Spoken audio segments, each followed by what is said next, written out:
దైవజనులు reverend doctor Jashuva గుమల్ల గారు అద్భుతమైన సందేశాన్ని మీకు అందిస్తారు. సందేశానికి ముందుగా ఒక మధుర గీతాన్ని విందామా?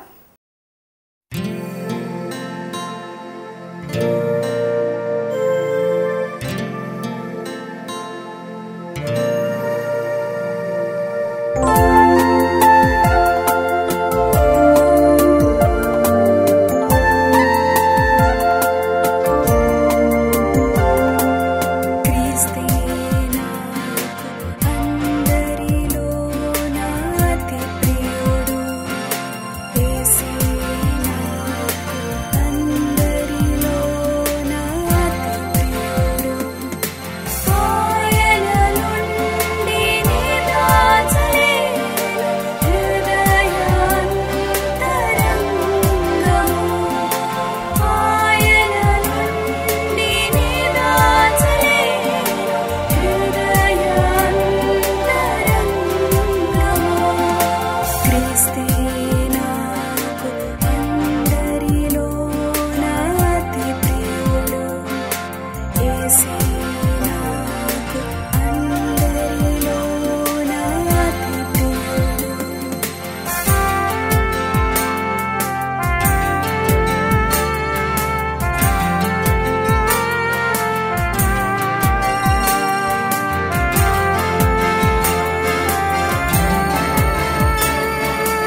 యేసుక్రీస్తు నామములో శుభములు తెలియజేస్తున్నాను.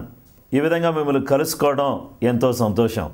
మీరందరూ కూడా ఉత్తరాల ద్వారా, ఈమెయిల్స్ ద్వారా, ఫోన్స్ ద్వారా మమ్మల్ని సంప్రదిస్తున్నందుకు వందనాలు.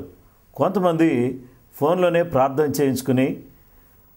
చేయించుకున్న తర్వాత వారి వ్యాధుల నుంచి విడుదల పొందారని, వారి సమస్యల నుంచి వారు బయటకు వచ్చారని మరి మీరు చెప్తున్నటువంటి ఈ యొక్క సాక్ష్యాలను బట్టి నేనెంతో ప్రభువును స్తుతిస్తున్నాను. ఈ సమయంలో మనమందరం కలిసి దేవుని యొక్క వాక్యాన్ని ధ్యానం చేద్దాం. ఈరోజు మన ధ్యానాంశం చెప్పింది చెయ్యి, అద్భుతం చూడు.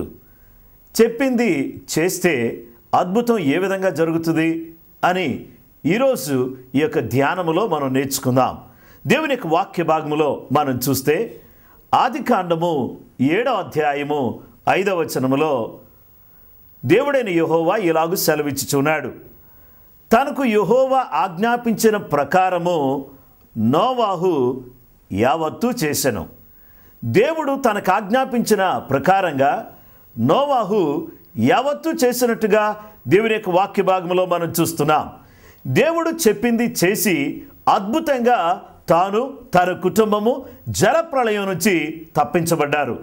నోవాహు జీవితంలో మనం చూస్తే నోవాహు జీవించినటువంటి ఆ దినాల్లో ప్రజల పరిస్థితి ఏ విధంగా ఉందంటే, ఆదికాండము 6వ అధ్యాయం 11, 12 వచనాల్లో భూలోకము దేవుని సన్నిధిని చెడిపోయినను, భూలోకము బలాత్కారముతో నిండియుండెను, సమస్త శరీరులు తమ మార్గమును చెరిపివేసుకొని ఉండిరి అనే విషయాన్ని ఈ వచనాల్లో మనం చూస్తున్నాం. భూలోకము బలాత్కారంతో ఉంది. ప్రజలు తమ మార్గాన్ని చెరిపివేసుకున్నారు. ప్రజలు తమ ఇష్టానుసారంగా జీవిస్తూ వారు ఏం చేస్తున్నారంటే వారికి ఇష్టం వచ్చినట్టుగా నడుస్తున్నారు. దేవుని చిత్తాన్ని పక్కకు పెట్టిన వారుగా ఉన్నారని దేవుని యొక్క వాక్యం ద్వారా దేవుడు మనతో మాట్లాడుచున్నాడు. ఈ విధంగా 120 సంవత్సరాలు దేవుని యొక్క ఉగ్రతను గురించి, జలప్రళయాన్ని గురించి ప్రజలకు వివరంగా చెబుతున్నప్పటికి కూడా ఏ ఒక్కరూ కూడా ఈ మాట విన్నవారు కాదండి. ఈ యొక్క మరి ప్రజలు ఏ విధంగా ఉన్నారంటే, నా సన్నిధిని వారి అంతము వచ్చి ఉన్నది, నేను జలప్రళయాన్ని రప్పించబోతున్నాను, నీ వెళ్ళి ప్రతి వ్యక్తికి కూడా ఈ విషయాలు తెలియచేయని దేవుడైన యెహోవా నోవాహుతో మాట్లాడి నోవాహుతో అన్నాడు, నీ ఓడను నిర్మించమని చెప్పేసి అని అన్నాడు. అయితే నోవాహు దేవుని బిడ్డలారా అది వారికి ఎన్నడూ కూడా తనకు చెప్పనటువంటి ఆ మాటలు విని దేవుని మాటకు లోబడి అతడు ఏం చేశారంటే ఓడను సిద్ధం చేసినట్టుగా దేవుని యొక్క వాక్యములో మనం